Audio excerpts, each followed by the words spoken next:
whatever might be happening in the country, despite every negative aspect, despite the difficulties, despite whatever, it's not working, they have been able to make successes of their businesses and of different things that you're doing. So that's how Sworte Talks was birthed. And therefore, Sworte Talks now focuses on trending topics, on topics for self-development, on topics that would improve the general mindset for people to be able to see the good in things. And therefore, Sworte Talks is not about inviting guest speakers. We select a topic and we select people who have stories to share around the topic. So today we're talking about relationships.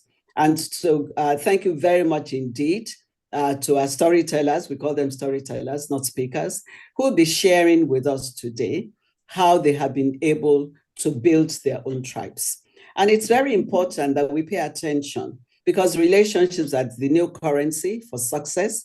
Relationships are what make us tick. We're all social human beings. We're all social people. We are social animals. And it's important that we do not underplay the importance of interactions and relationships in our lives, be it in the personal space, be it in the workplace, be it in the family. It's important that we play a lot of emphasis and pay a lot of attention. Can we please mute our microphones? Thank you very much. Much appreciated.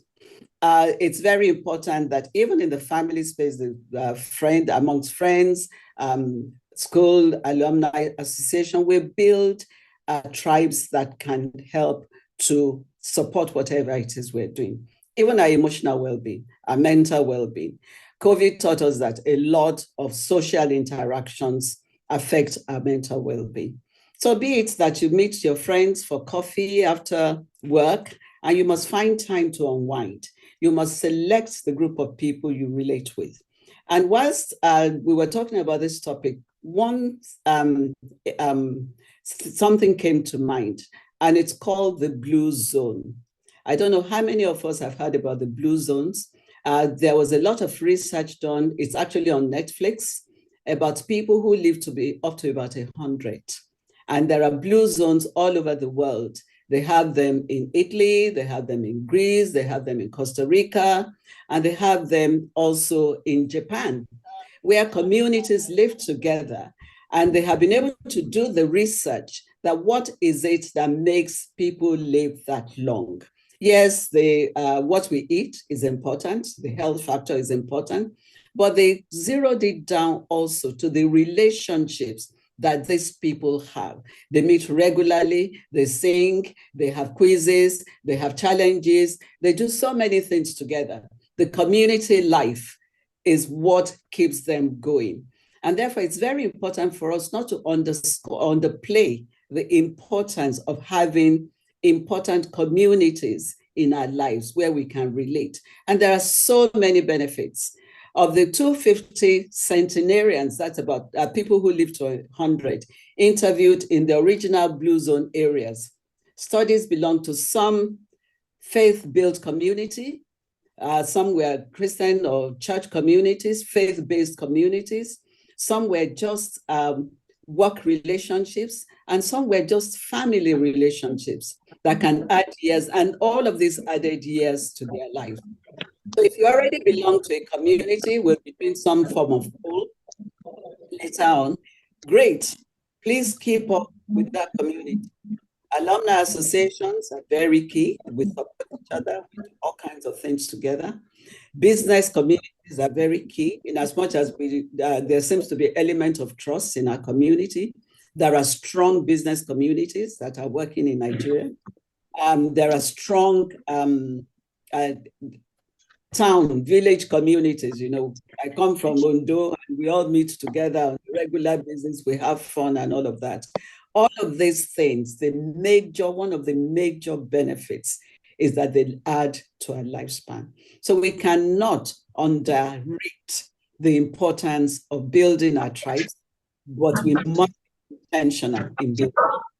Mine is not to do the presentation today. We have 4 amazing people who are going to be sharing how they have built their lives tribes, the benefits of the tribes, and what the tribes do. Can the main host, please mute, please mute everyone. Thank you. So we are going to be listening to these 4 amazing people who are going to be sharing their stories with us this afternoon. Thank you very much indeed to each and every one of you. Because one of the things I would like you to actually join me in appreciating our storytellers today for is that sometimes they don't even know us. We just communicate with them, we tell them what we're about, we tell them what we want them to do, and they come and they share and they honor the invitation. We really, really appreciate your commitment to today's event.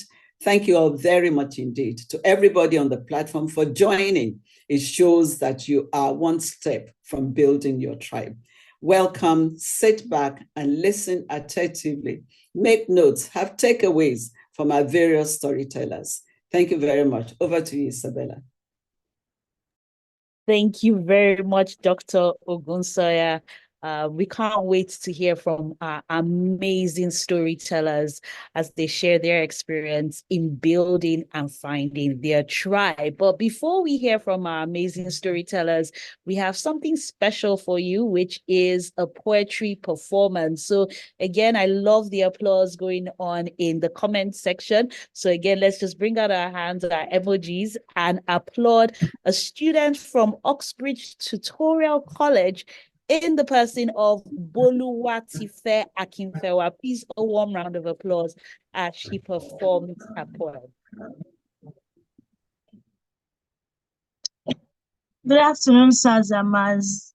Welcome to today's program. My name is Boluwatife Akinfewa, a student of Oxbridge Tutorial College. I am here today to present a spoken word presentation titled Building Your Tribe Relationships as a New Currency.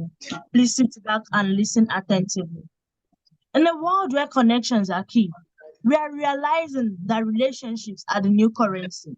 The way we build, the way we grow is through the people we cultivate our relationships with. You know, we are not alone. We are not islands. I am not alone. I am not an island. We are part of the web, a network of visions, a network of missions. People will lift us up, will make us strong, will help us rise all day long.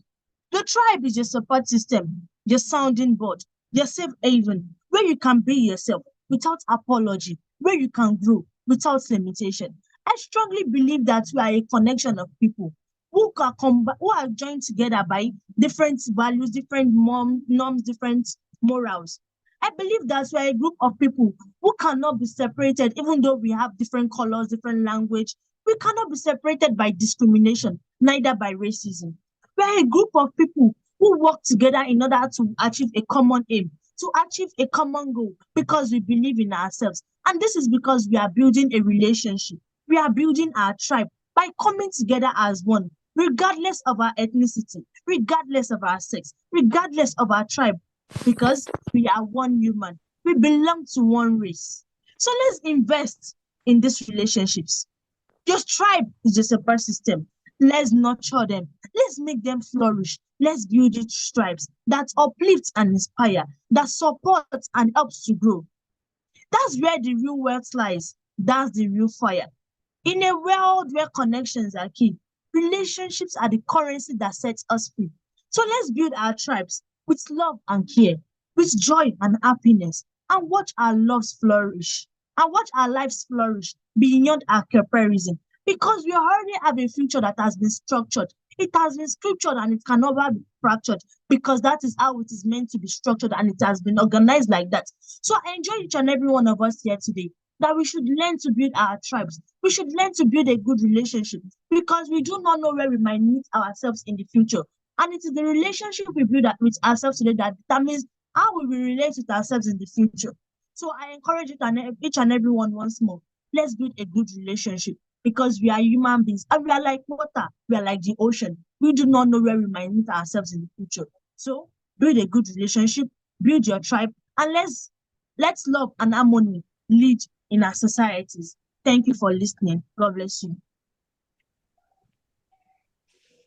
Well done. Let's applaud Boluwatife Akinfenwa. Well done. No man, no woman is an island, and you never know where we're going to need people, whether it's work, in family, religious institutions, society. We never know. I'm So coming back. let's Let me give remain committed to building our tribe. Now we're going to jump right into the meat of the day, the crux of the matter, which is, of course, our stories. I'm going to hand over to Aderonke Adebanjo, our moderator for this edition of Sworte Talks. Please put your hands together for Aderonke.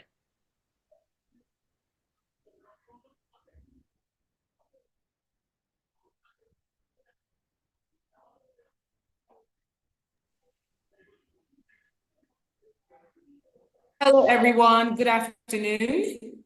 Welcome again to Sworte Talks. As I've been introduced, my name is Aderoke Adebanjo. I'm glad to be moderating our panel yet again. I hope you all can hear me well. So why are we here? As Isabella has said and Dr. Gusaya has said as well, we're here to hear some really, really amazing stories of people who have built their tribe and are thriving as a result. We're here to learn, if we haven't built a tribe, how to build a tribe, but we're also here to learn how to continue building tribes. You know, I always like to say that this is the most disconnected, connected generation. If you're not speaking, can you please mute your mic just so that we can have everybody's attention? Thank you very much. So as I said, you know, I think that this is one of the most disconnected, connected, but also connected and disconnected generations. When you think about the fact that we have all this technology to bring us together, there are a lot of people who don't have a tribe. And just to be clear, even though I'm sure none of us are thinking that, but just maybe for the one person in the room who may be thinking that, in this instance, we're not referring to tribe as I'm Yoruba, you're Igbo. We're referring to tribe as a community that you support and a community that supports you right back. So that's why we're here. So let's get to the meat of the matter without further ado. I'm going to introduce our speakers in no particular order, and each of them will share how they have been able to build a community that draws on each other to provide support, to provide strength, to provide guidance, encouragement. Whatever their stories are, we'll be hearing. And then at the end, when they've all shared their stories, we will be taking your questions in the chat box as well. So let's get right to it. Our first speaker is Ifedayo Durosimi Eti. She is an author, entrepreneur, and young global leader with over 10 years of management and leadership experience. She is the founder of Her Economy, a financial technology platform that helps women securely grow their wealth by offering high-yield savings accounts, community financial education, discounts on women-centric products and services. Please welcome Ifedayo with a warm virtual round of applause, everyone. Also joining us to tell his story is Laolu Alabi. Laolu is an experienced strategist and solutions architect.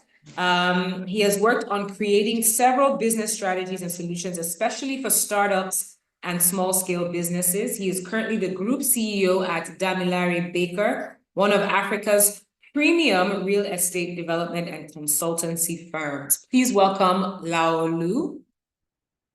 We also have Cherise Ijewere. Cherise is the co-founder and CEO of Carib Health Limited, a health, wellness, and nutrition company here in Lagos State. She is a professional consultant in the field of nutrition. She consults for a number of medical facilities, including First Cardiology Consultants, Eurocare Multi-Specialist Hospital, Premier Specialist Hospital, and the Nutrition Hospital in Ikoyi. And last but certainly not least, we have Ifedayo Agoro. She's an entrepreneur, creative writer, content creator, content marketer and media strategist. Ifedayo is the founder and CEO of Diary of a Naija Girl, an online community inspiring women across the world through creative storytelling.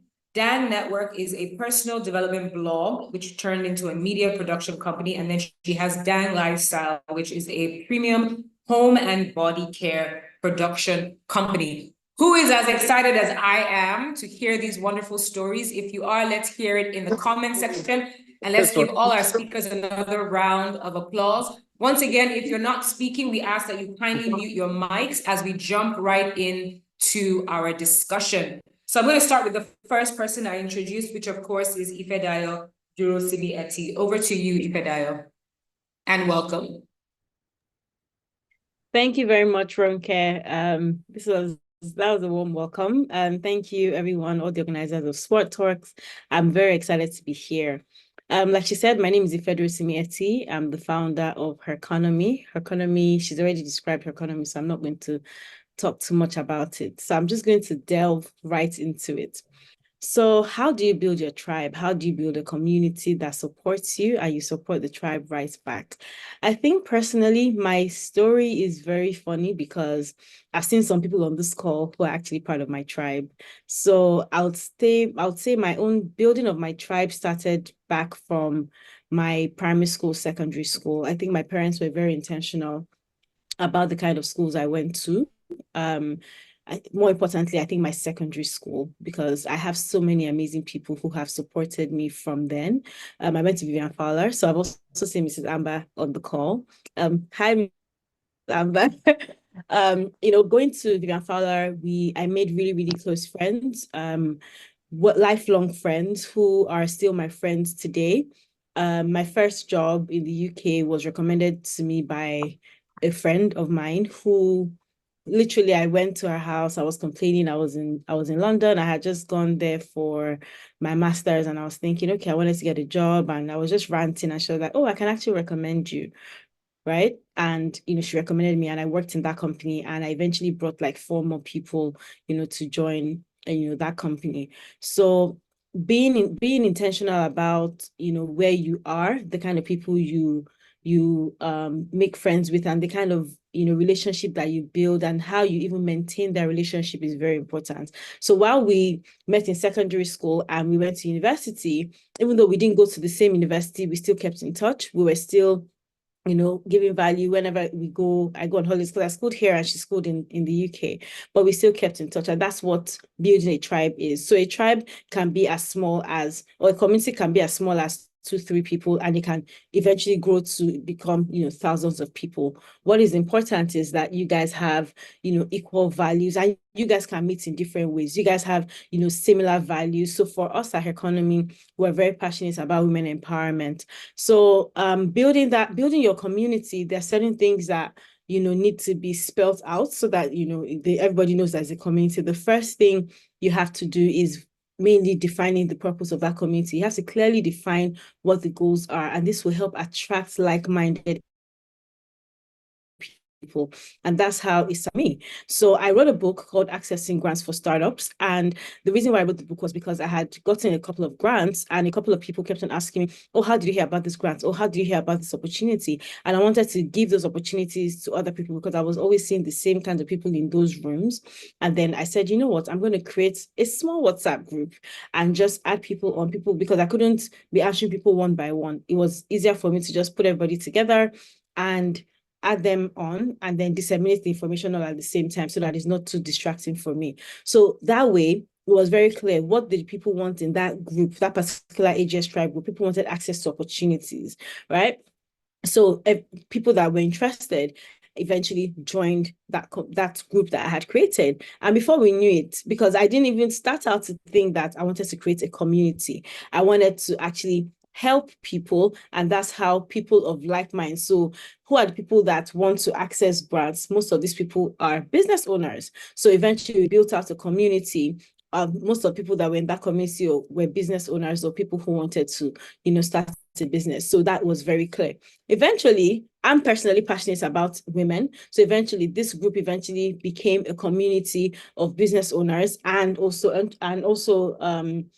career people who were also passionate about women, because some of the conversations we started having were, because a lot of people who were in that group were women, and we had a lot of issues that were similar. A lot of people were in the childbearing age. There were people who were starting to have kids and they were running their businesses or they were in their careers, and they wanted to find out how they could navigate life and, having children, and how they could build support systems. So it was very clear how we're able to do this. So one is defining the purpose of that community. Secondly is choosing the right platform, and you cannot. So first we started on WhatsApp, then we moved to Telegram, then we moved to creating our own, mobile app, and then now we're even back to, we've created another mobile app which is focusing now on financial services, and now we've moved back, to WhatsApp. So finding that platform that actually works for that community is also very, very important. Thirdly, creating engaging content. So because I knew that, okay, we had this community and we needed to keep the community engaged, we had to come up with different things that the community members were interested in. So we had days called family meeting days, where people would just come and talk about some of the issues that they were facing, and there was always someone within the community that had gone through it, and they shared how they were able to navigate through those challenges, and it also helped them back. So it was like a give and take thing. So you're creating those content, you're creating different information that would actually help the people in the community. You're also promoting people within the community. So if somebody achieves something from the community, you're promoting their work. That way other people are seeing their work. And what's the best way to actually grow your business is to promote what you're doing and say some of the testimonials or some of the things that you've achieved. So we're always promoting and shining the lights on other people, and that way more people are drawn, because there's a lot of benefit that comes from that. You're also going to encourage participation. As one person is talking, you're sharing the information. Other people are also encouraged to talk, because a lot of people tend to be very shy. A lot of people don't also want to, and this is very typical with women, they don't want to blow their trumpet. But when they see that another person has shared, then they're more than likely going to also do that. Also, we created a lot of in-person events. So we're not only talking on WhatsApp or Facebook or all of those platforms, we're also creating in-person events. So they were actually creating, and building real formidable relationships. I've met so many amazing people. I've met Ife Dayo, that Niger girl who is also on this call. I met her online. If not for social media, which is also another community, or Instagram, which is also another community, I probably wouldn't have met her. So it's very important for you to, foster those relationships, build those relationships. There's so many people I've met on social media who have been absolutely fantastic, that have helped me personally, my business. We're able to raise our first seed funding or pre-seed funding for her economy from the community. And the only reason why they were able to do this was because they believed in what we were doing, and because they had also been impacted by the work that we were doing. We've been able to give our grants to over 70 women from within the community, and we've had different programs, projects. We've had people gone on to get jobs. Recently, Amazon reached out to me this year to tell me recently that they've hired over 10 people just within the last 2 months from the economy community. So if not for that, so that's another benefit of, building a community and being engaged in a community. When Amazon wanted to build on their diversity and inclusion efforts, they reached out to us because they knew that we had a credible group of people, that would be interested or would have the skill set of what they were looking for. So being part of communities, building a formidable community is very, very, important. You have to build those relationships, and you have to also be very, very involved. So you can't just be a passive person, because you wouldn't gain anything from that community. You also have to recognize, like I said, recognize and reward people that are doing well from within the community, so that people know that it's possible. People see that, some of these heights that we want to achieve, are actually achievable. In-person events are super, super important. No matter, even though most communities, a lot of communities span across different countries, but you can actually have events in different parts, of the world as you begin to grow and as your community becomes bigger in different countries. And you'll be able to monitor and see the numbers. You'll be able to see where people are feeding from. You'll be able to see how many people are in different locations, and you can actually have all of these things. So those are some of the ways that I've been able to build our tribe, build my community. I've been able to support people, and they've also been able to support me back. We've been able to benefit from each other. It's never a one-way conversation. I'm learning from them the same way they're also, learning from me, and we're pivoting. And it's also okay to evolve and adapt. Like I said, we started from WhatsApp, moved to Telegram, moved to our own mobile app, and then moved back to WhatsApp because of the way people, prefer to communicate. A lot of people prefer to communicate, so it's easier for people to communicate on WhatsApp as opposed to other channels. So we said, you know what, and WhatsApp also evolved. So it got to a point where we couldn't be more than 200 people on a WhatsApp group, but now WhatsApp has expanded that number. So we felt that it was better for us to, go back to WhatsApp and build, different communities on WhatsApp. So that's how we've been able to build our tribe. It has been thrilling, fantastic. I've met so many amazing people. I've been able to impact so many people, and so many people have been able to impact my life. I'm sure I wouldn't be able to do the work that I do if not for the community that we've built. And I'm very proud that, of the work that we've done so far. So thank you. I hope I didn't use more than 10 minutes. Spot on, right on the 10-minute mark. I love that. Thank you. Thank you, Ife, for sharing your story. So quick, but so much packed into that story. Thank you for sharing the secret sauce of building a community from scratch and taking us through that journey. We'll come back to you with some questions at the end of the storytelling session, but can we give Ife a round of applause?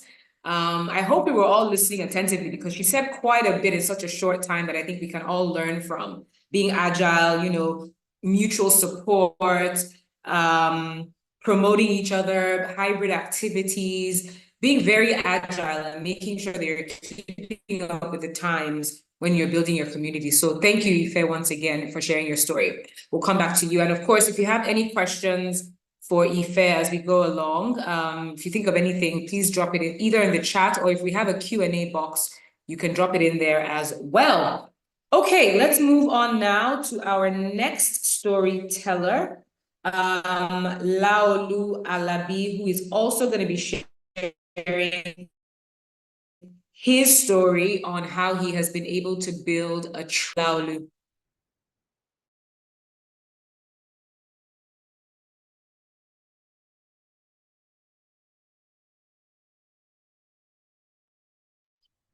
And someone Hello. confirmed that Laolu is there. Okay. Hi, Laolu.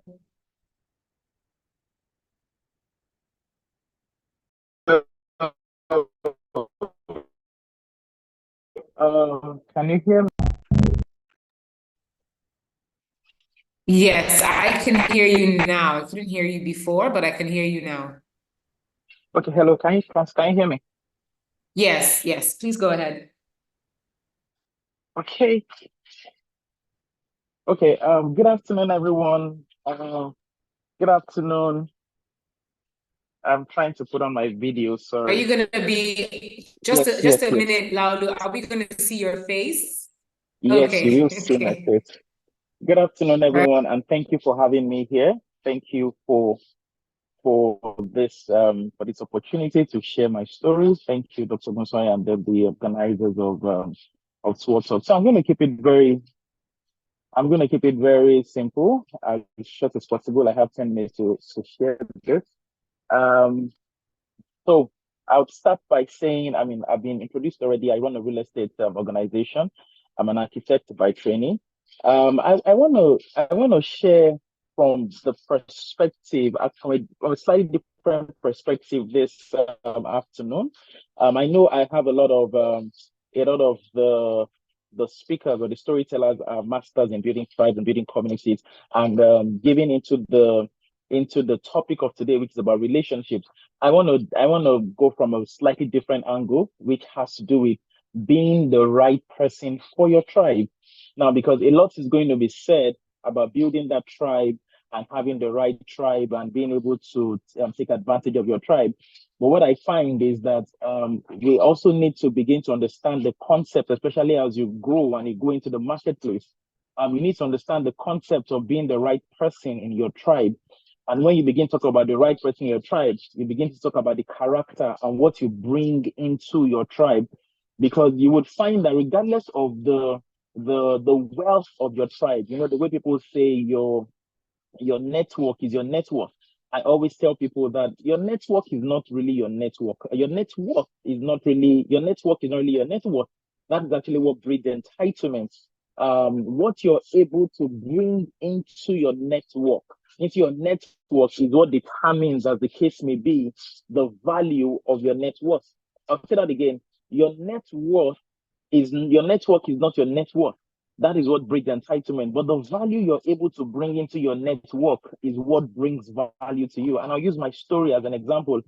And when I talk about you being the right person in your tribe, the character that you bring into your tribe is actually what gives you value. I started business on the basis of social capital. Social capital is taking advantage of the tribe that I already had. Now, the reason why I was able to access social capital was because I'd shown myself in the process of time to be a person of integrity and a person of value.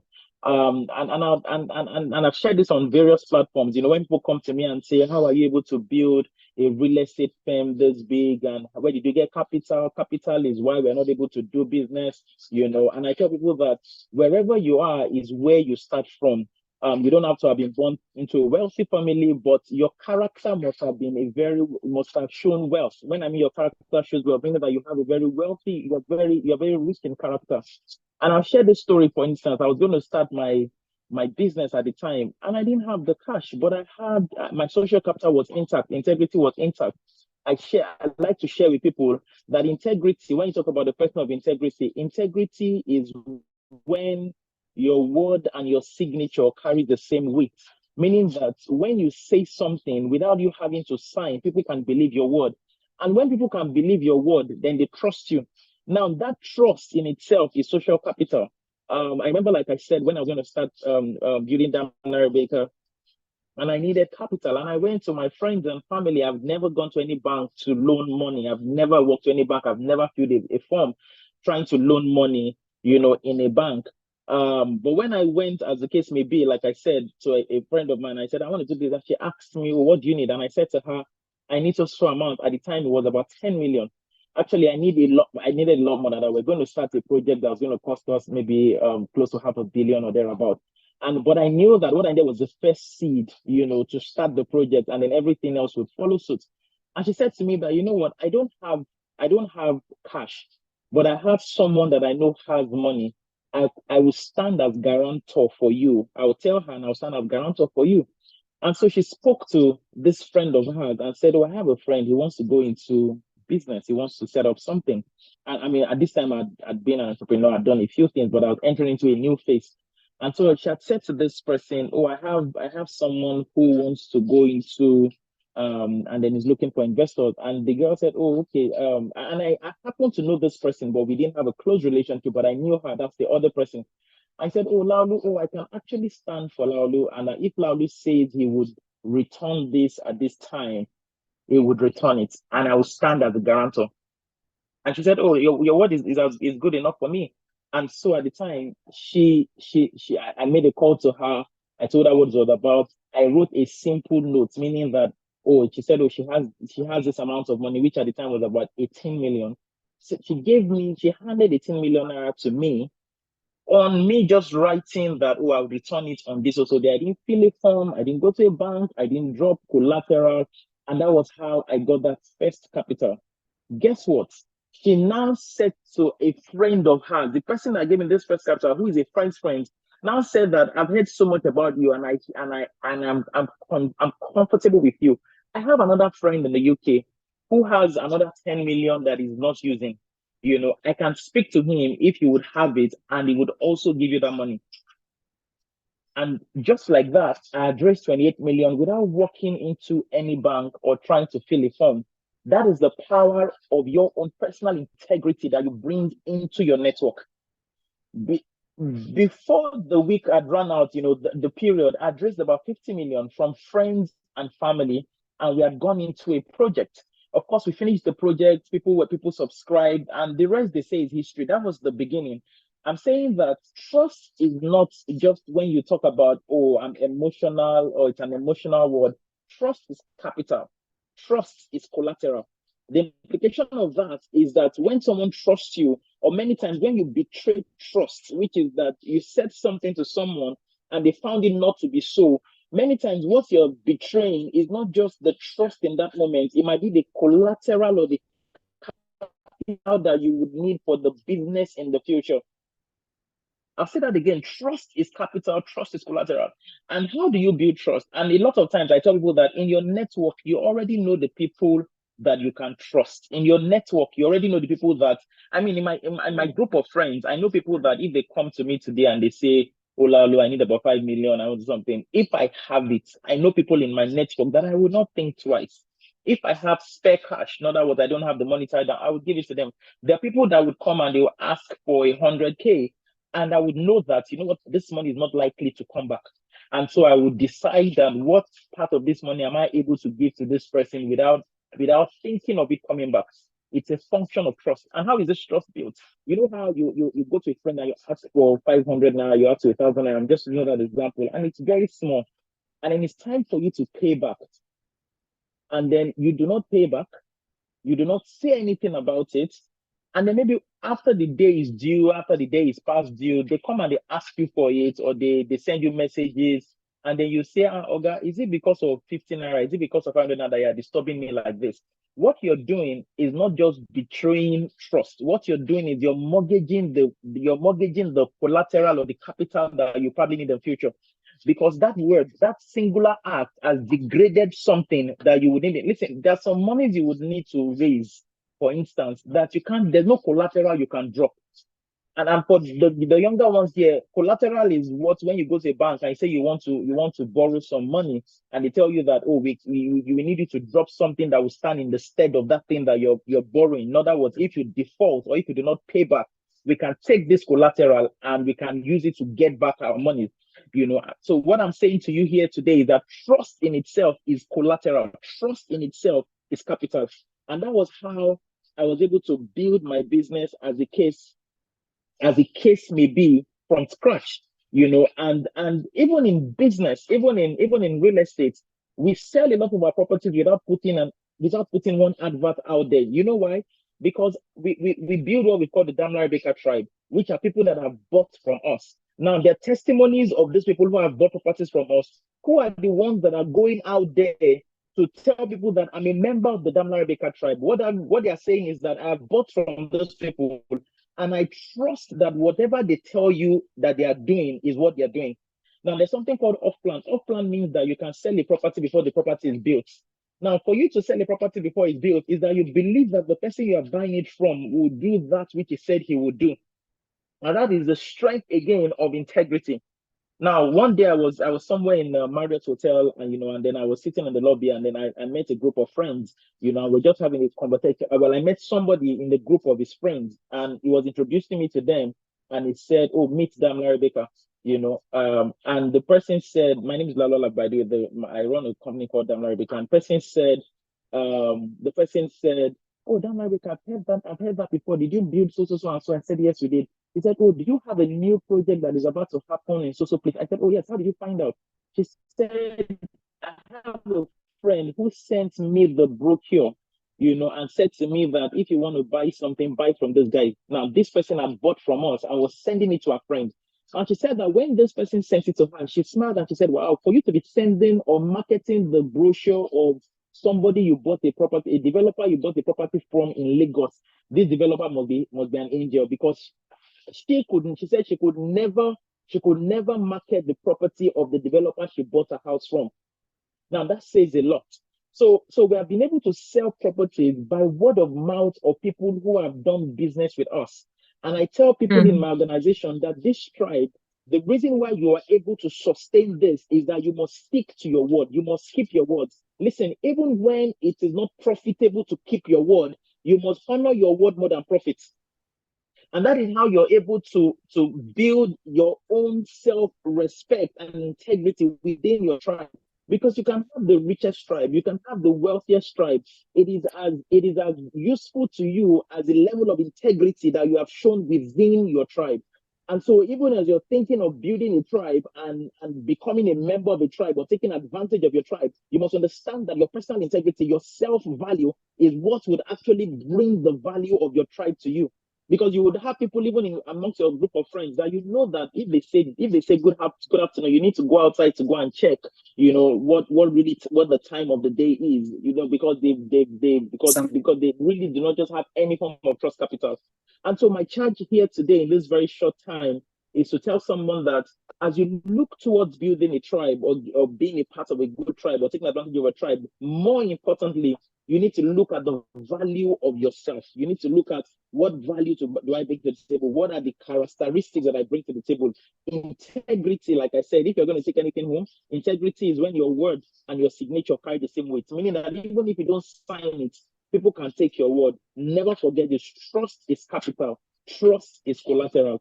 I hope this was good. I hope this helped someone, and I hope I kept to my time. I actually lost track of time for a minute, so I'm not sure I don't know if I kept the time, but thank you so much. I hope that helps someone. You're right on the money. You're right on the money. Thank you very much, Laulu. Can you all hear me? I just want to be sure. Thank you, Laulu. That was great. I do like the angle that you took because it complements Ife's, our first storyteller's story pretty nicely. First of all, I mean, anybody out there who wouldn't want somebody who has 10 million that they're not using? I hope you guys caught that part of the story. I wouldn't mind. I mean, who wouldn't mind on the basis of your integrity, somebody saying, "Oh, I have somebody who has nothing to do with the 10 million right now, and they're willing to spare it, for your business." So that was a really nice take on that. Obviously, I think he hampered on it quite a bit, so I'm sure we've taken that away as well. Social capital, integrity, your word and your signature being the same. Trust is capital, trust is collateral. That was a great take because to Ife's point earlier, right? If you join her tribe as an example, but you don't have integrity, you'll probably be bumped out. I mean, I don't know what the structure is, but I would imagine that, once or twice you don't keep your word, once or twice people are feeling that you're a bit iffy. You can't succeed in a tribe if you don't have integrity. So that was a great angle, Laulu. Thank you for sharing. All right, let's move very quickly. Again, remember that we are taking your questions. Please share this link with someone. It's not too late for them to join and hear the stories that we're sharing today.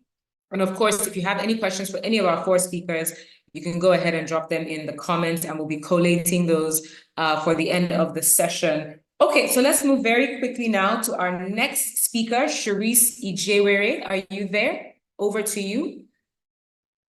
Yes, good afternoon, everyone. I am here. Let me just put my video on. So I'm quite honored to be with you today. Honored that I was even selected or asked to be on this panel and share my story. I thought, do I even have a story? But let me go right into it. So I'm originally from Jamaica. I grew up there, I schooled there. I then moved to the US, went to university, met my husband, and fast forwarding 4 children later, my husband says, let's move to Nigeria. We need to have our children exposed to culture, to home and family. And so when I thought about the whole move, I thought, okay, it's going to be adventure. Let me just think that way. So for me, it all started 14 years ago. I moved to Nigeria with my family. And I joined a group called Niger Wives. So Niger Wives are a group of foreign women married to Nigerian men. And these foreign women are from over 40 countries. Niger Wives is a group that has been in existence for the last 45 years. Women from all over the world, over 40 countries. We have 13 branches all over Nigeria with over 400 members. Now, in this group of so many women, I also met my Caribbean sisters from Jamaica, aunties, grandmas, and I remember one of the early days that I was here, we were at home and one of the grandmas came to my home when she realized there was a new Niger wife in town. And so she came in and she's like, where is she? Where is she? And my husband came down and was like, where is who? And she said, I heard that you have my daughter here, a new Niger wife, a Jamaican sister. So I came down, and this grandma, her name is Auntie Adams, she said, listen, from now on, husband, know that we are her family. So you have to watch yourself. If there's any complaints, if there's anything, we have her back. And that really made me feel special. It made me feel good. It made me feel like I belong. So with the Niger Wives, we are a community of women. We do certain things together. We meet once a month. And in this community, it made me realize that one, indirectly and directly, I was able to integrate into the culture, into the society better. These women made me feel like myself. I didn't have to be someone else. I didn't have to put on a front in any way. They made me realize that, listen, it's okay not to be okay. It's okay to be a foreigner. They supported, they did different workshops, maybe a simple workshop as tying gele, tying wrapper, the things that we take for granted, cooking, education, bringing workshops like legal things, health things. And then if there was an event of any sort, maybe a baby shower, maybe a funeral, maybe a wedding, these ladies would all be the family behind that person. So no place of feeling alone. Our children would play together. Some of my closest friends are Niger wives. So with appreciating culture, and then just also integrating into the society and being supported. I remember also in the first couple weeks that I was here, I felt like, wow, I mean, we're here in Nigeria. Are there any African dance classes? These ladies said, listen, if you want anything, you need to put it together yourself. So went out there, found a dance teacher, got drums, we put together African dance, and up until today, the African dance is still vibrant and going.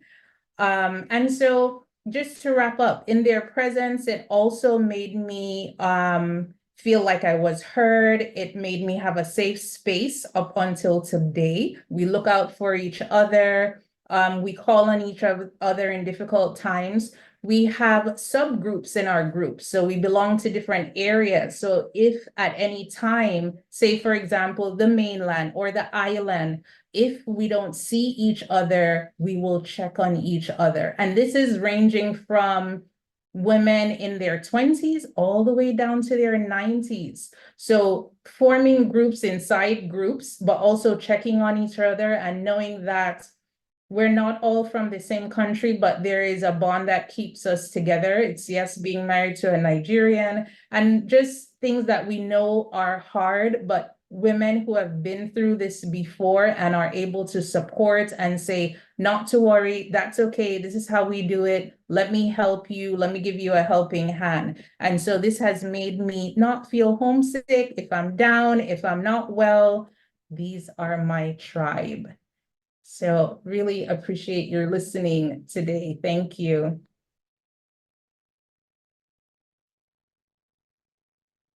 Thank you, Charisse. I like your story because for the many people on here who are secretly planning on jackpying, this is a great reminder that when you get to a foreign country, it's beyond getting there and joining a Nigerian community, right? Which is what most people tend to do. You look for the familiar. But in your case, you joined a community where you have common ground. We're all married to Nigerian men, but we're from all different parts of the country, diverse backgrounds, so that way you're meeting with not just people who are similar to you from, that you can draw support from. So I really like that. So all the people out there who are looking to jackpot, we see you we see you. And I think that's a great thing to keep in mind is when you get there, look for a community that's not just Nigerian, because when you're in a foreign country, it's really important that you connect with people who are from that country, but also people who are from different backgrounds. And that's a great way. Find a community with a commonality to you beyond where you're from. and connect with them. So Sharice, thank you for sharing your story. We'll come back to you as well with some questions at the end. All right, so just before we move to our next speaker, again, I want to remind you that we will be taking your questions at the end, as you know, building a tribe, finding a tribe of stories. So without further ado, let me call on our final speaker, for storyteller for today, Ifedayo Agoro. Please give her a round of applause as she takes the virtual stage.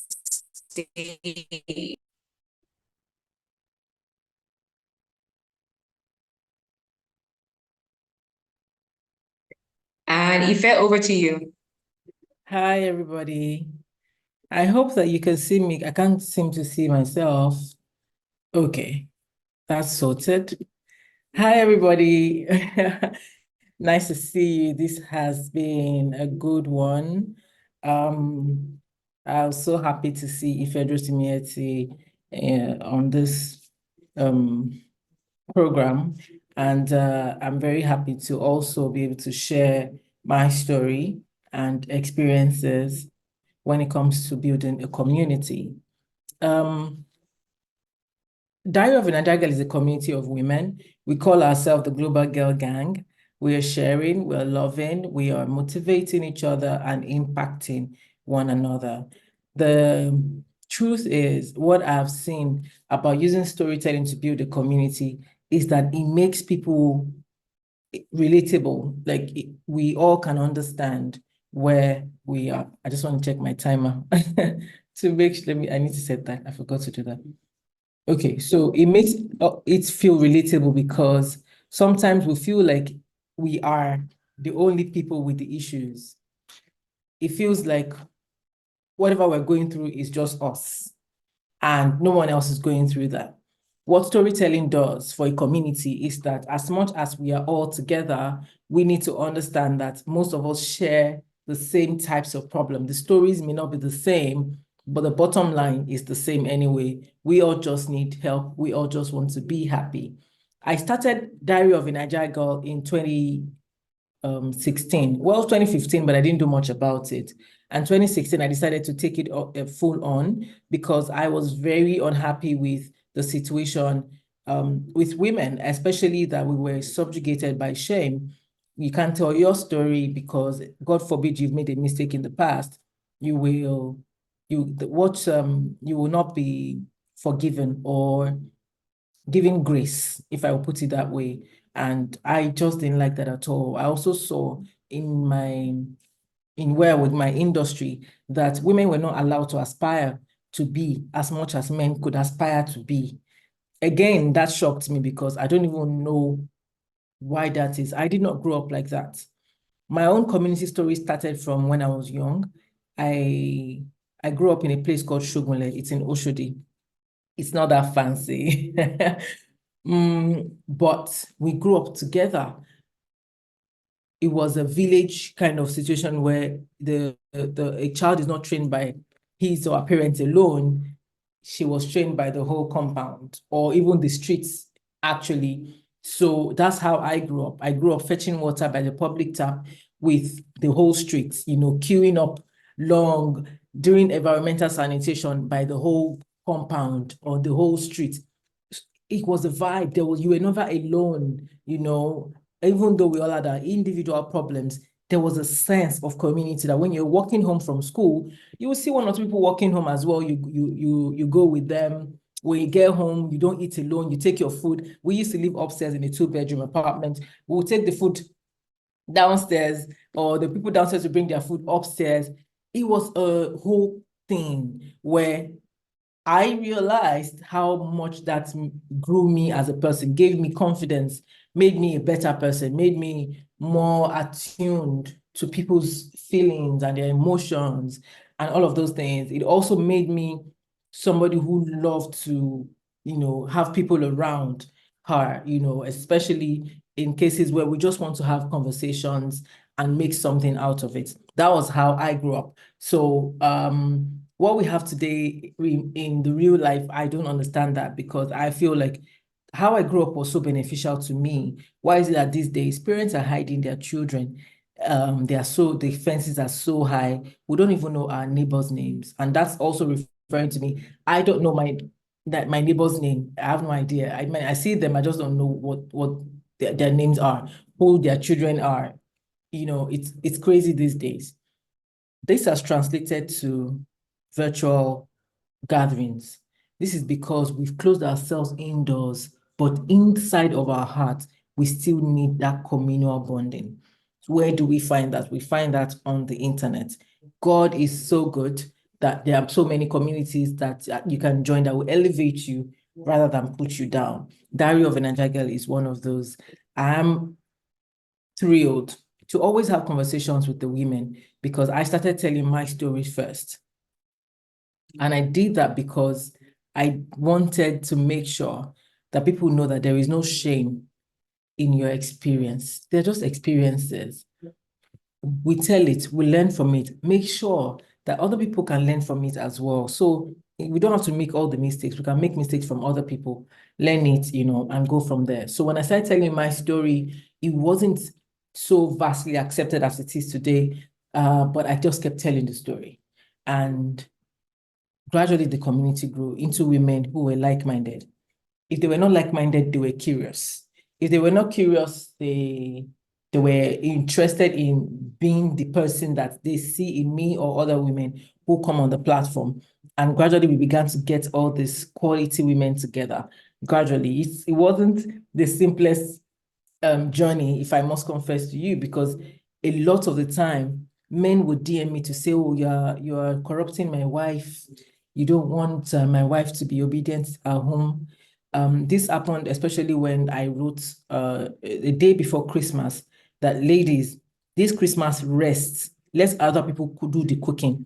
If you don't like cooking, if you have always been tired and this Christmas you've thought that, oh, I wish I had help for somebody to cook for me, get somebody to cook for you, ordering. But this Christmas you must rest because you deserve it. It's not every time that you have to be on your feet, and let the men be playing Ludo in the living room while you're in the kitchen slaving away because normally you don't like it. This does not apply to women who really enjoy feeding people. That's such another type of grace, but if you're not like that, ordering, get help, but rest.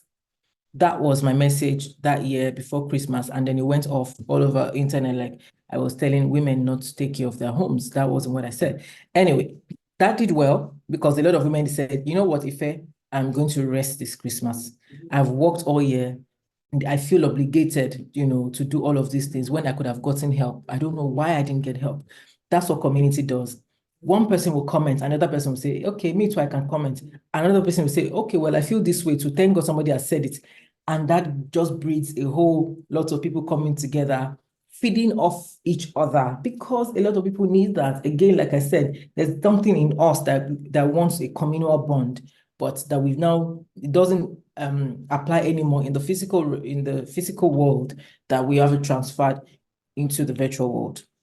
So that's how the platform grew. Like I said, people came at me, but it wasn't something that I was going to stop anyway. So we just kept going and we just kept going. It was tough. We would tell ourselves the truth, even while we are laughing. We would tell ourselves how to be, even in situations where it felt like, women, it doesn't look like women supporting women in this case, but the whole point of a community is for us to laugh, learn, impact, and all of those nice things. And in all of that, we must not forget to be truthful to one another. Right now in the community, we've done 3 years of giving grants to women businesses because having checked the community, we found out that these are the level of problems that consistently comes at us. It's relationship, that includes marriage and dating. It's career, finances, and health, right? And we decided that, okay, for the past 3 years, we have been giving grants to businesses, women-owned, because we realized that most of the time women are subjugated, not because they want to be, just because they have no option. So when you begin to do your business and feel some sort of freedom, maybe you can then make better decisions for yourself. because we can't continue, we can't force it out of you. I could give an example of a woman that was going through stuff in her marriage, and we put money together to get her an apartment and all of that.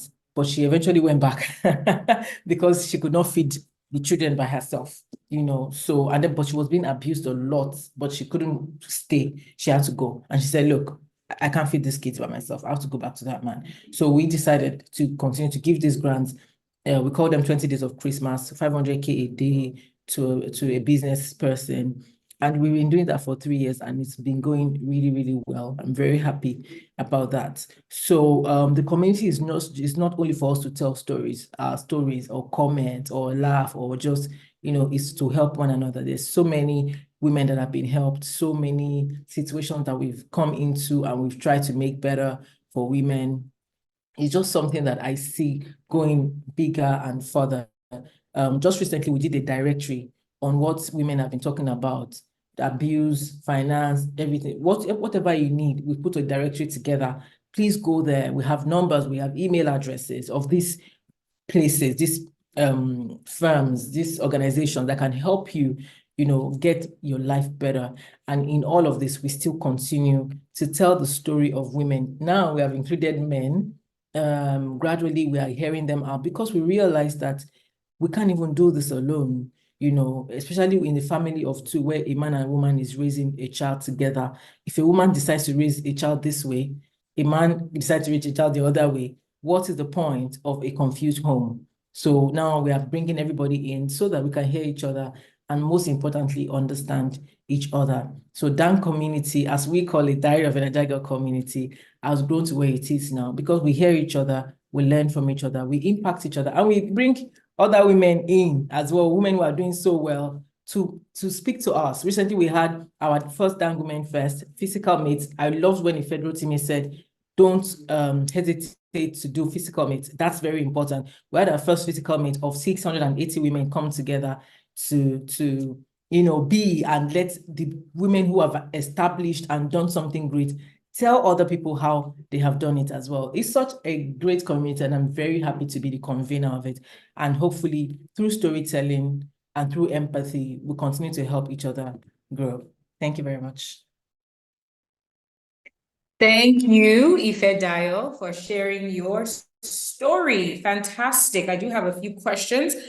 All right, so now can we give Ifedayo a round of applause, by the way? That was really great. And I'm sure many of us, if not all of us, know, the Diary of a Niger Girl.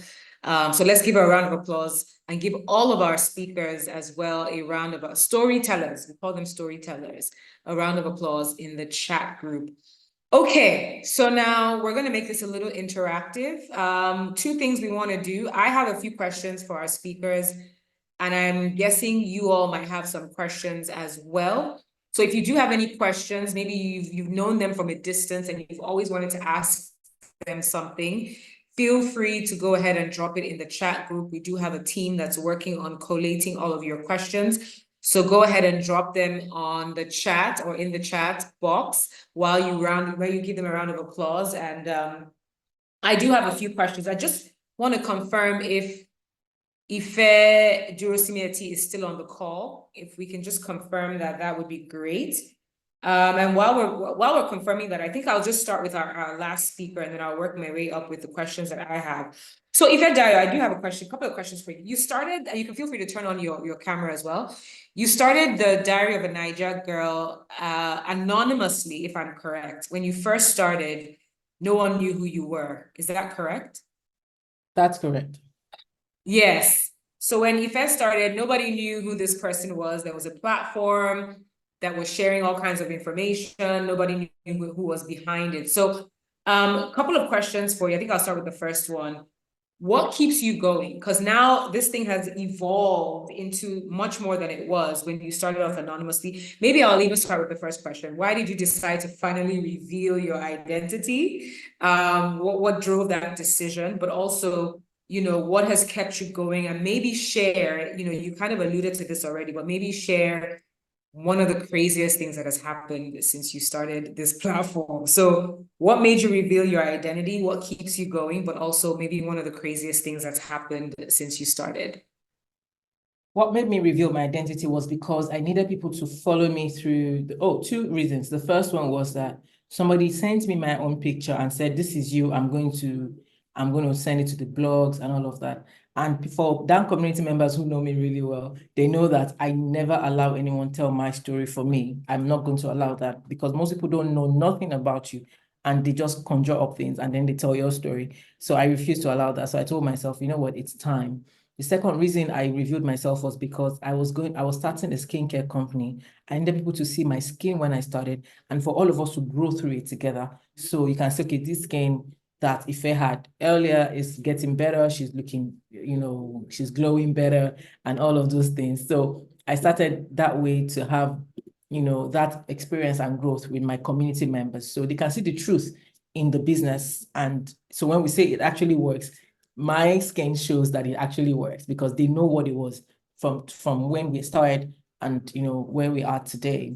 What keeps me going is that every single day, if I read one DM that says the story you posted changed my life, I'll continue going because just one person's life is enough to be impacted. Of course, we have way more, but that one person keeps me going every single day because I see the impacts that we're making.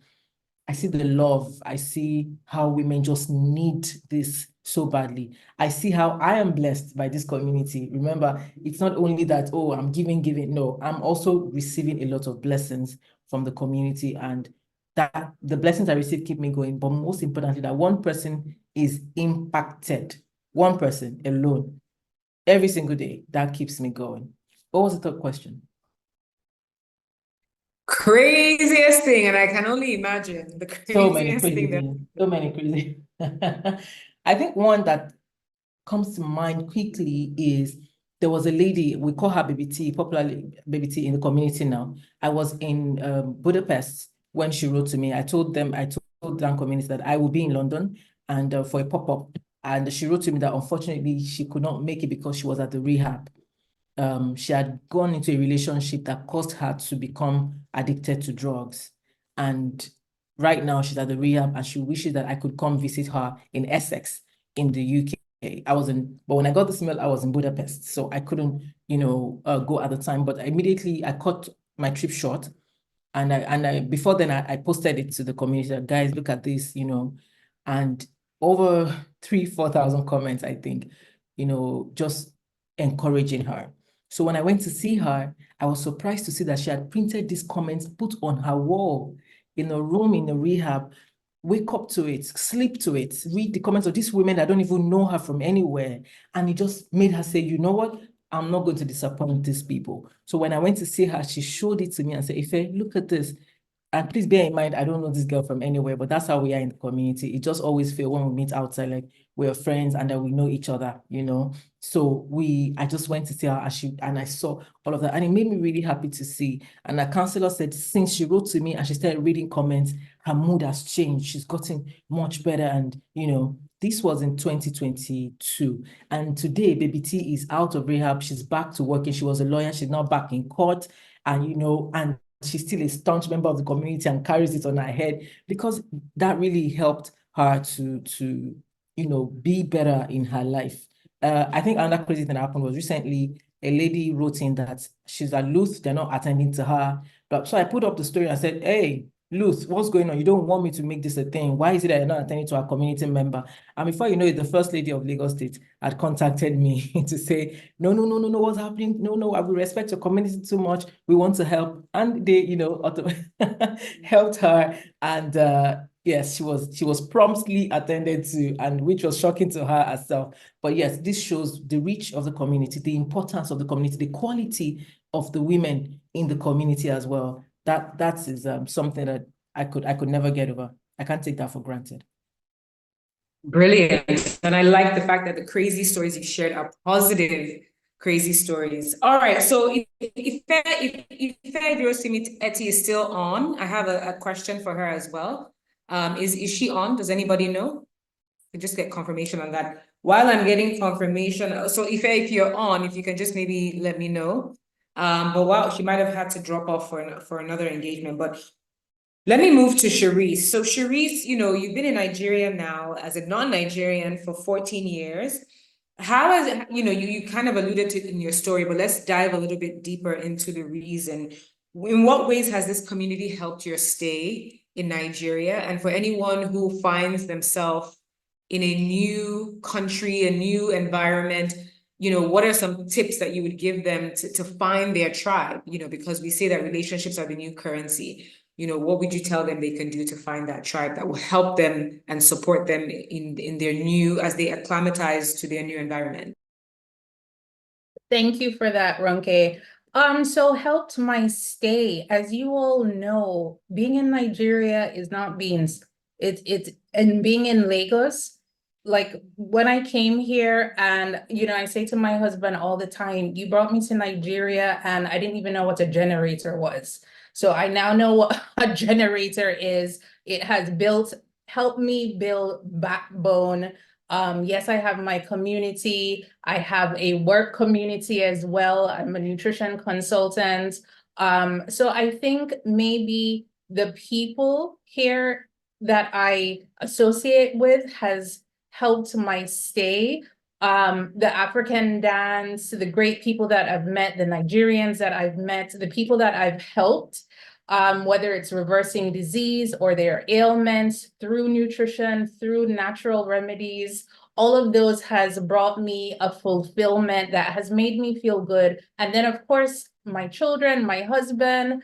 And when I look at how my children have been raised, they're respectful, they understand the culture, and they love Nigeria. So right now they're in university and they love home. They can't wait to come home. They want the jollof rice, or when I'm coming to see them, they want whatever it is, whatever soup. And by the way, I know how to cook Nigerian food too. So all of this has really helped me stay grounded and made me happy and made me feel like I belong more to Nigeria. I know it's kind of crazy for me to say that, but yes, it makes me feel like I belong more to Nigeria.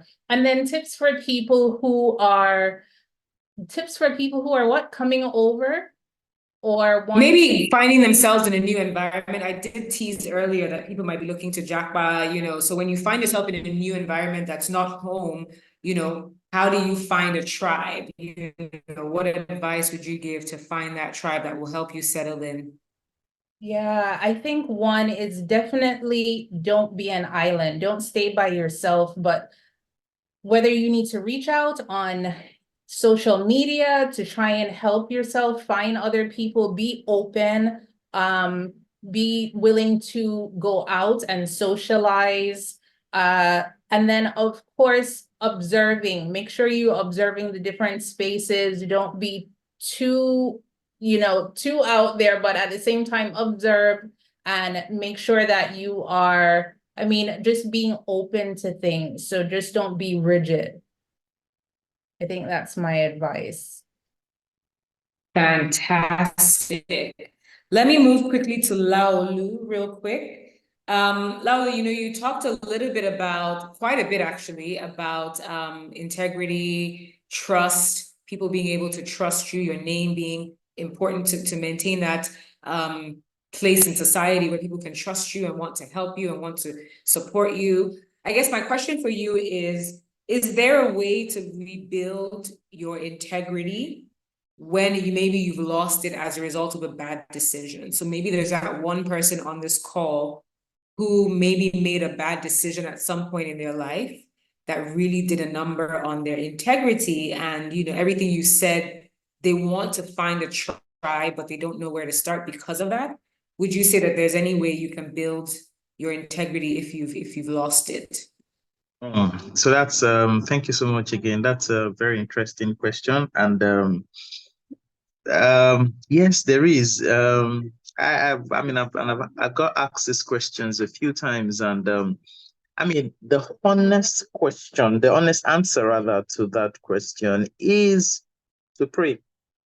And it may sound cliche, but that is how I know, to start by praying, to ask God for help, to ask God to, I believe in the power of prayer. ask God for help. And then next thing is to take a decision, a conscious decision that going forward, you want to become a person of integrity. You can go to places where you believe that you have made mistakes. So, and I'll share an example. Somebody who was going to offer a service for us at some point, and the person really messed up big time, and of course, it was impossible at that point to give that person any such opportunity again. And person had a change of heart at some point and decided that, you know what, I want to do this. Don't pay me a dime. Just give me this opportunity to correct the wrongs of yesterday. Don't pay me a dime. I will do this. When I've done it, if it satisfies you, then feel free to pay. And then so you're giving an opportunity, and you might think, you know what, I really don't have the time, but sometimes, like I said, maybe after you prayed, you might get an opportunity again. But when you eventually get the opportunity again, because again, life gives us second chances. I believe so strongly I believe so strongly in second chances, and life would always give you a second chance. Now, when life presents that second chance, hold it, guard it with your life, like your life depends on it, and make sure that you prove yourself to be true. I think it starts with knowing that this is what I need to do, and deciding that, you know what, going forward, I want my name to be synonymous with integrity. I want people in my network to be able to trust me, and I believe that in the process of time you would get that second opportunity, and when that second opportunity comes, guard it with your life. Great, I like that. Thank you. We have a question from the audience for Ife. It says, good afternoon, Miss Ife. How have you been able to manage and ensure the efficiency of the community you are building? How do you encourage the great teamwork in dance amongst different women with different orientations?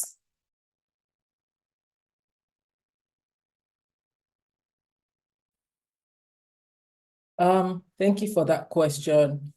The first thing is, when we started the platform, we immediately preached kindness and oneness and empathy, because there's no room for superiority complex in the community.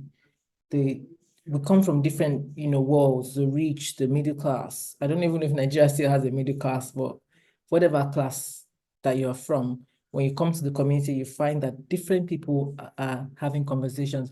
It will shock you to see the chairman of Mobile responding to a Zobo seller in the comments, but with kindness. If we have done community members in this on this video, you know what I'm saying. Like, you just find people in the comments and you're like, oh, this person is this and that person is that, but they're having these amazing cerebral conversations. And that's because from the beginning, we have preached kindness. What you put out is what you get. The kind of posts that go out of the platform does not encourage you to come in and be toxic. We don't allow that. So if somebody tries to seep that in, we will warn you, we will delete your comment. If you continue to do so, we'll restrict you, because it's supposed to be a safe place, and we tend to continue to make it so as we get bigger. So there is no, we started how we wanted to be. We just didn't start anyhow. We started exactly how we wanted. And that's why you find that these days the comments are really kind. The women there are very composed. That's because we stated clearly how we wanted the community to be. Or I stated clearly how I wanted the community to be from the beginning. And it's been growing that way.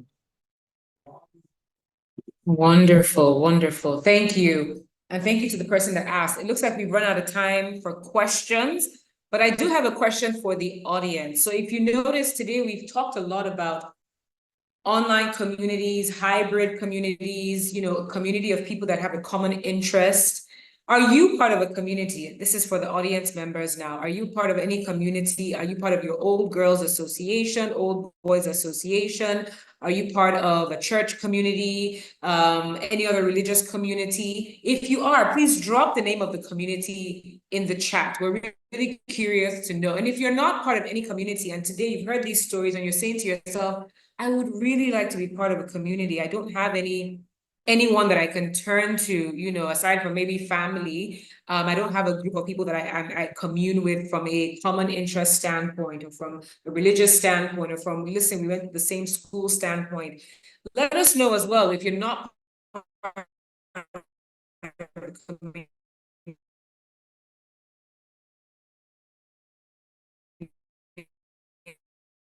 But if you are part of any kind of, we would love to hear from you by just as well. Okay, we're rapidly coming to the end of Sworte Talks, another edition. This is always the part where we're like, oh, wow, the time has really gone by very quickly. So let me go ahead now and hand it over to our MC, Isabella, to take us to the next part of the program. Thank you very much, Aderonke Adebanjo, for expertly moderating this edition of Sworte Talks. Please, let's just give it up for her. Let's give her a warm round of applause. And let's also applaud once again all our amazing storytellers. I learned so much, and I hope you have learned as much. You can feel free to share in the comment section, maybe a lesson or two. And if you have a message to say thank you to the moderator, to our storytellers, go ahead and send a message, post a message there. They're still on the call. They'll be able to see it. So many nuggets. Like Dr. Ogunsoya said, our hope is that as the year proceeds, we'll come back together for a physical event. And we're hoping that both veterans and new attendees all join. So if you're not already following us on social media, please go ahead and follow Sworte Talks. But now it's time to appreciate our amazing storytellers. And to do that, it gives me great pleasure to invite Mrs. Funke Fowler Amba. You already know Vivian Fowler. I know I can see Ife Diodrosimieti. She mentioned about community from our secondary schools. So thank you very much. Mrs. Amba is a member of the Sworte Talks team, and she will be doing the presentation to our storyteller. So over to you, Mrs. Amba.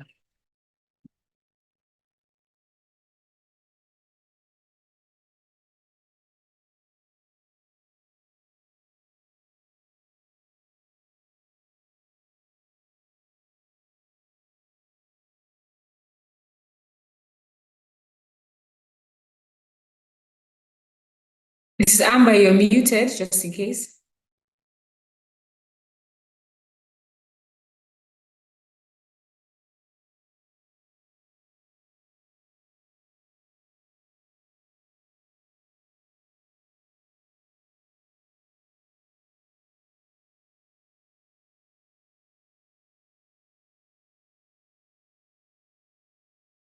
Naomi, Thank can you you. unmute Mrs. Amber? Yes, now I can. I apologize for that. The host unfortunately did not allow me to unmute. So once again, we would like to appreciate you, Mrs. Ifedro Simieti, for sharing your story at Sworte Talks 23, the theme being relationships are the new currency, build your tribe. We want to thank you. We've learned so much from what you have shared with us, and we appreciate your time, which I know is extremely precious to you. Thank you so much. And to Ifedayo Agoro, on behalf of the Sworte Talks family, would like to appreciate you for sharing your story at Sworte Talks 2023 on the theme relationships are the new currency, build your tribe, which was held today, June the 16th, 2024. Thank you so much for those nuggets, and I'm sure your story will change many, many lives. Thank you. And to Mr. Jiwere, on behalf of the Sworte Talks family, thank you so much for sharing your story with us. We appreciate you for sharing your story at Sworte Talks 23 with our theme, relationships are the new currency, build your tribe, which was held today, June the 16th. We have learned so much from you, and we appreciate you spending time with us just to tell us what we need to do in building and appreciating our community. Thank you so much. And to our last but not least speaker, Mr. Olaolu Alabi, on behalf of the Sworte Talks community and family, We want to appreciate you for sharing your story at Sworte Talks 23, the theme being relationships are the new currency, build your tribe, which was held today, June the 16th, 2024. Your expertise on the subject of tribes and building communities has gone a long way for all of us that were listening. We thank you for your time and your presence, and we appreciate you joining us today. Thank you so much.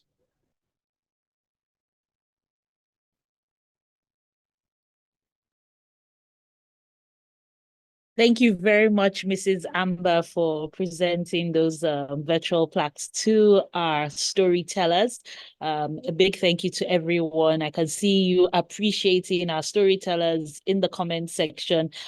Please share one or two things that you've learned from each story. For those of you who might be wondering or you're new here, this video will be available after this event as it's being recorded. So you'll be able to play back and take down notes. Just thinking back to the amazing things that were shared by our storytellers. Just like Ife said, there are secondary school students that are here. I attended Vivian Fowler, and I still have a strong community that have come through for me, whether it's in recommending me for jobs or standing by me through very hard times. So start from where you are. For Mr. Laulu, thank you for talking about trust, about reputation, about integrity.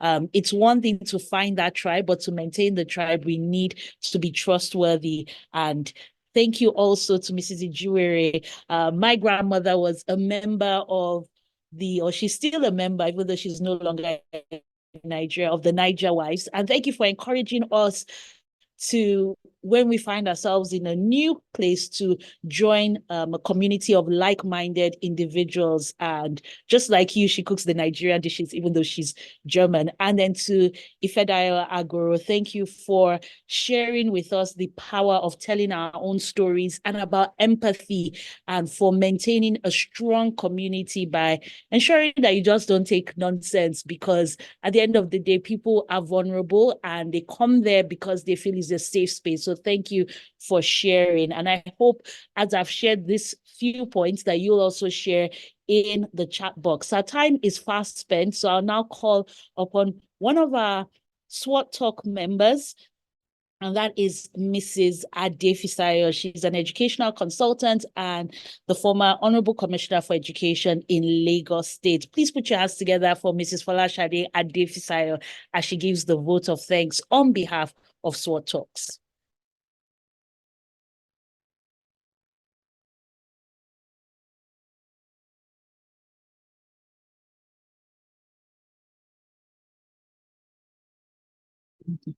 Oh, good evening, ladies and gentlemen. What an evening we've had. I hope you can all hear me.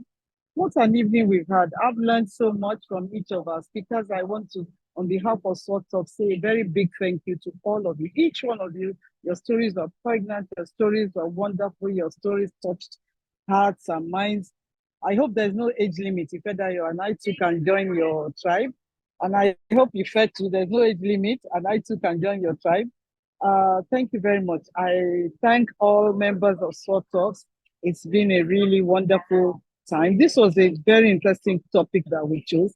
And at the end of it all, we can see that it was worth it, because Nigeria is such a lonely place. And isn't it great that there are tribes around, and having our own tribe? And Sworte Talks is a tribe on its own, as we've shown in recent times, in coming together and supporting one of our own. So I say thank you to every member of Sworte Talks. I say a special thank you to our co-founder, to our founder, Dr. Ogunsoya. Thank you so much. Please, you will pardon me, I'm at the airport. I need to go now. Thank you. Thank you very much, Mrs. Adefisayo, to our amazing storytellers. Even though we were not able to present you physically with your plaques, we will be sending them across to you. So that's just a virtual presentation. Again, the recording will be available. And thank you to everyone who has shared their comments in the chat box. I'm seeing people talking about their communities in secondary schools. Someone here says, That's Lira Ogua. Truth be told, we all need a safe space to be ourselves, make the mistakes, pick up the lessons, and try again. So as you enjoy the rest of your Sunday, Eid Mubarak to our Muslim brothers and sisters. Happy Father's Day once again to our fathers. We wish you a great evening, and we hope that when we have our next edition, which will be our 24th edition of Stories Worth Telling Talks, that you'll be joining us. My name is Isabella Adediji, and it's been my honor and privilege as a Sworte Talks team member to be the host of this event. So we'll leave the chat section and the video for a minute or two just so we can get some of your feedback before we bring this officially to a close. Thank you very much once again.